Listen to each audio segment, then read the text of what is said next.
Hey NFL fans, if you didn't know, we have a Raiders channel on YouTube. So if you like this video, go check it out. YouTube.com/Raiders Report. Not a Raiders fan? Sorry to hear that. Shout out your favorite team, and maybe this next video that you watch, I'm going to be able to convert you to the dark side.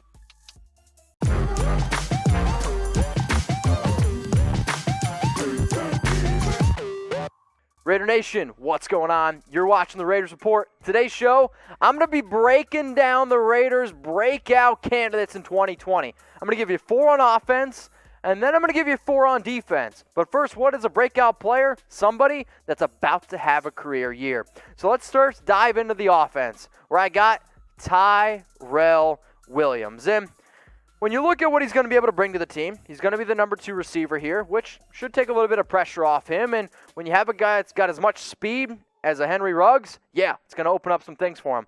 But he scored 5 touchdowns in his first 5 games before the injury, and I think he knows that he needs to play well if he wants to be on the team next year.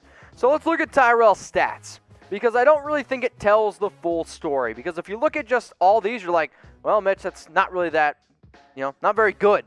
My answer would be, well, his first 5 games was actually very good, where he had 30 targets, 20 catches, 307 yards, and 5 touchdowns. In first 5 games, 5 touchdowns. What happened? The foot injury, the Liz Frank, he's basically said that it felt like he was running on fire. So I wanted to have a little bit of fun. Let's just say that Tyrell Williams kept up that pace for 16 games. It would have came out to 64 catches, 982 yards, and 16 touchdowns. Now, I'm not going to sit up here and say that Tyrell Williams is going to have 16 touchdowns. That's not going to happen.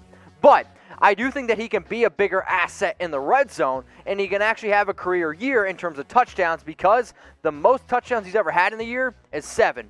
Why am I also confident? Because the Raiders are going to be able to move the football down the field better, because you go out, you get a Henry Ruggs in the draft.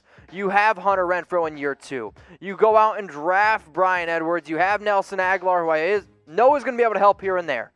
Bottom line, Tyrell Williams is going to be solid, I think, in the red zone. The real question for me is, how many receiving yards is he going to have this upcoming season? Because when I look at his last 3 years, he's been under 700 yards the last 3 years. But his best year was 4 years ago when he had over 1,000. That's the Tyrell Williams I want. I want him to be a solid 1B receiver next to next to Henry Ruggs, and yeah, also Hunter Renfrow. So let me know in the comments section, how many receiving yards for Tyrell Williams this upcoming season? Let's now go to the tight end position, and last year I projected Darren Waller. I'm not going to go that far with Foster Moreau, but I do think that he's going to have a breakout year. Entering year 2 of his career, the Raiders, they plan on using a lot of 3 tight end sets, which I think means more playing time for him. Plus, he gets to learn behind Jason Witten.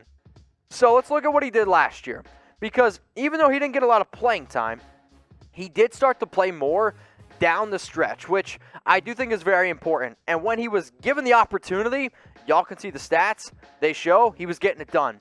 But this quote here by John Gruden: "We want to use 3 tight ends at a time. No disrespect to the receivers, but we're going to put 3 tight ends out there, Waller, Jason Witten, and we're going to run it and use play action." I actually think that this is going to help open up things for Moreau, where, yes, you added Witten, but I think it's only going to be a matter of time before Foster Moreau shows that, wait a minute, he's kind of the better option there over Witten. So I just wanted to show you some red zone targets here by the tight ends from last season. Darren Waller had 11 red zone targets. What is a red zone target? A target inside the 20-yard line, where he converted that to 3 touchdowns. Foster Moreau saw 7 red zone targets, converted that to 5 touchdowns. Derek Carrier, 5-1. So if he gets more targets, if he gets more red zone targets, I actually think Foster Moreau, I'm not saying he's going to be up in like the 500 receiving yard mark, but actually if you want a bold prediction, Foster Moreau, double-digit touchdowns. Now, if you want the latest news and rumors and more live shows, hit that sub button, okay? I'm trying to get to 50K subscribers. Producer Dylan's looking at me like I've lost my marbles a little bit. You know what? That's okay. I'm breaking out here, my players, and I'm hoping the Raiders channel breaks out a little bit more on YouTube as well. So if you want news, rumors, and even more, hit that sub button. I would definitely appreciate it. Let's now go to Kolton Miller, my third player here on the show, where I think when you look at his upside, you can see it. an absolute freak athlete for his size. And if you go back and you look at some of the things that John Gruden said about Miller, he literally said that he's actually one of the best athletes he's ever seen. But his rookie season, let's be real, it was rough, right? And I don't think PFF is the all-be-all, but a 49.2 rating, not good.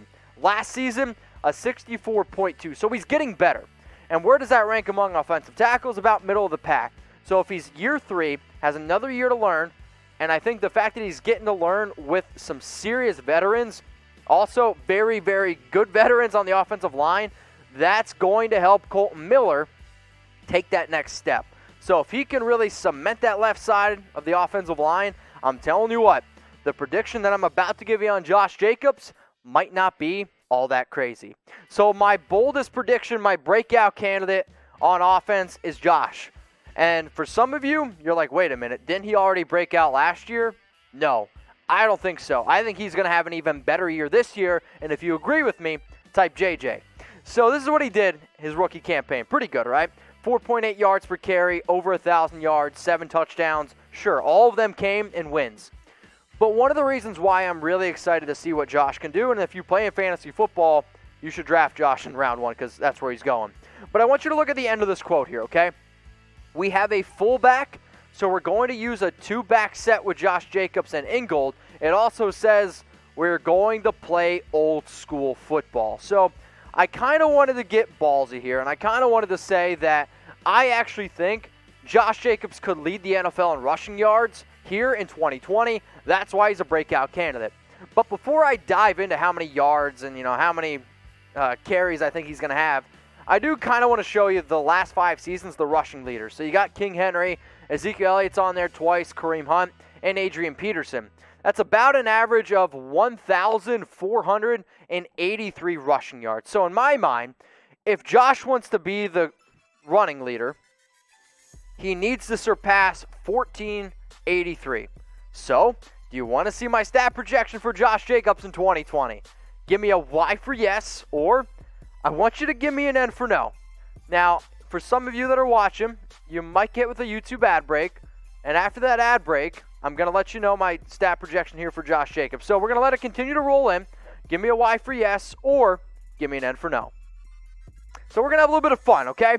So Josh last year was on pace for 1,415 yards. So let's just say, okay, because last year he averaged 19 carries a game. Let's just say he averages exactly, again, 19 carries a game for 16. That equals 304 carries. Now, I expect his yards per carry to go up. Why? When you add more talent, I don't really think defenses are going to be able to stack the box. So let's say he goes from 4.8 to 5.0 yards per carry. Now, for you math majors out there, 304 carries times 5.0 equals 1,520 yards. And I expect our offense to be better. I expect our offense to move the football better. So instead of Josh getting a touchdown every 35 carries like he did last year, let's say he gets a touchdown every 30 carries, which equals 10 touchdowns. This is my stat projection for Josh Jacobs this upcoming year. Is it bold? Yes. Is it possible, though? Abso-flippin'-lutely. So if y'all like this projection that I have for Josh, what I want you to do is I want you to type JJ, and I want you to like this video right now. Because I think 304 carries, 1,520 yards, and 10 touchdowns for Josh is possible. When you look at our offense, when you look at the pieces we've added, plus you look at the offensive line, yeah, Josh is going to be getting fed a whole bunch. I'm excited to see what the kind of work he's putting in, because I know one thing, he's in really, really good shape. And if y'all want to get into good shape, go to pandasupps.com. Use code Raiders for 50% off. Like, it's 50% off everything. If you need pre-workout, they got it. If you're a vegan and you want some vegan supplements, they got it. If you want a fat burner, which personally I love, they have it. They also have BCAAs, all type of stuff, sleep aids if you can't sleep that well. Bottom line is, Panda Supps is hooking up Raider Nation. So for 50% off, you can go to pandasupps.com and you can use code Raiders. I'll put it in the description. It'll be in the comments. And yes, I use this product. If you don't believe me, you can look at my Instagram. All right, let's keep the show rolling here. So we talked about offensive players. You know what that means. It's time to dive into defense, right? So give me a Raiders player on defense that you think can break out in 2020? Let me know in the comments, and if I miss a player, you can always yell at me on Instagram. It's at MitchellRenz365. All right, let's get into the first guy here, where I got Mo Hurst, friend of the show. He's entering year 3 with the team, and when he was first taken from Michigan, I actually thought that he was good enough to go in round 1. Obviously, some heart complications pushed him down a little bit. They got him in round 5. But when I look at his 2018 and I look at his 2019 year, I think that Rod Marinelli is really going to be able to help Mo take that next step. Plus, the Raiders' defensive tackles is a lot deeper than what it was last season. Plus, he was pretty freaking good last year, where, again, PFF isn't everything, but I do like that their rankings here for defensive tackle, where Mo Hurst was the 28th best in the NFL last season, which is better than guys like Ndamukong Suh, which was better than guys like Gerald McCoy, which was better than a lot of other players that you were like, why don't the Raiders go out and get these people? Mo Hurst had a very good year. I'm excited to see what he's going to be able to do with Rod Marinelli in year 3 with a lot more talent on the defensive side, like Max Crosby and like my next player here, Clelin Ferrell, where, let's be real, the 2019 draft class was one of the greatest ever, not just for the Raiders, in NFL history, and Cleveland really did not even show up. So if Cleveland can live up to that 4th overall pick, I'm telling you what, this team is going to be putting together real nice. I think, though, also when you look at the addition of Carl Nassib, that is going to take some pressure off Ferrell, who last season had 4.5 sacks, and 2.5 of those did come in one game against the Chargers. I also think, though, that when you look at reports, when you look at, people around the league, they talk about Ferrell, he was definitely battling some injuries last year. So he gets an entire offseason to get healthy. He gets an entire offseason to learn what they want to do.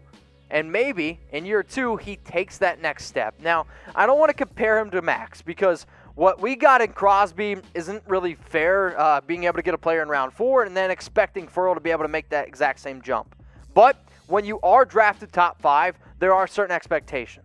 So, Cleveland, I know you can do it. Just show up, play as hard as you can, because you were one of the best defensive ends, if not the best defensive end in all of college football in 2018. And you had an unbelievable career at Clemson. Let's translate that to the NFL. So I asked you earlier to subscribe. And for those of you that didn't, don't be a donkey. Don't be an ass. Subscribe to the Raiders Report. Let's get the show going. If you bleed silver and black, if you want the latest updates, I promise you, this is the channel for you. It's 100% free. We're trying to break out, trying to get to 50K subs. So if you're trying to be a donkey, you know what? Then don't subscribe. Let's go to the number 2 player here. Or technically, yeah, number 2 on my list. Nick Kwiatkoski, and I love this move. He was the first player that signed with the Raiders in free agency. I like his versatility, being able to get after the quarterback, plus being able to defend the run, plus he's a pretty solid pass defender as well. Now, in 2019, the 76 tackles, I like this stat a lot, and I like the fact that he was able to really show the NFL world that he's a very good football player, okay? And when I think about how he's going to be able to help our linebackers, he's a perfect match with Corey Littleton. Corey Littleton, I think, is going to be able to rack up a whole bunch of tackles. I think he's going to be able to be great in pass protection. But for the Raiders, we've been wanting and needing a solid linebacker for such a long time. So you go out and get Kwiatkoski for 3 years, $21.5 million, I believe. And when you think about what he's going to be able to bring for a player who's only had 22 career starts, some people will be like, well, he's a little inexperienced. And that's true.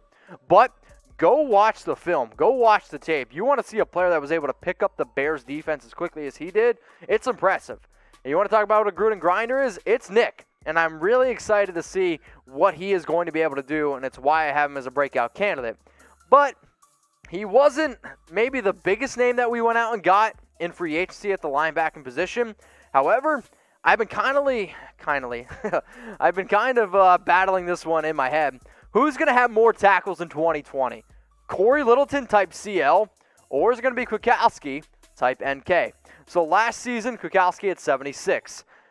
Littleton, the last 2 years, has had 125 plus, but Kwiatkoski only started in 8 games. So let me know who's going to lead the team in tackles, because I think it is going to be between Corey or Nick. So again, let me know in the comments section. Let's now go to the last player here as breakout candidates for the Raiders on defense.